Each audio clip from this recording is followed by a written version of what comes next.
ఏమయ్యా, నువ్వు ఇంకా వెళ్ళలేదు? ఇక్కడే ఉన్నావా? వెళ్ళి ఇప్పుడే వస్తున్నానమ్మా. ఏ మరి వాళ్ళు ఊళ్ళో లేరా? వాళ్ళకి అవి ఇవ్వలే? ఇచ్చానమ్మా.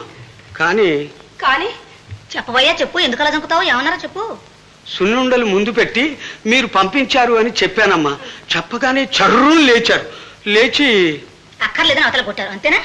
అవునమ్మా, అచ్చం అదే మాట అన్నారు. మాకున్నదేదో ఉంది, ఎవరు ఏమీ పెట్టక్కర్లేదు, ఎవరి దయా దాక్షిణ్యాలు మాకు అక్కర్లేదు, పొమ్మన్నారు.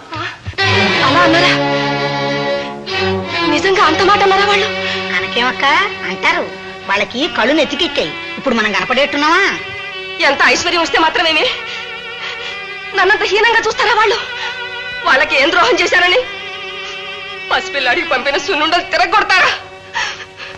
వాడికేం విషం కలిపి పెడతాననుకున్నారా? అనుకుంటారక్క. వాళ్ళు నన్నంత అవమానం చేస్తారుగా. పోని పోతారు.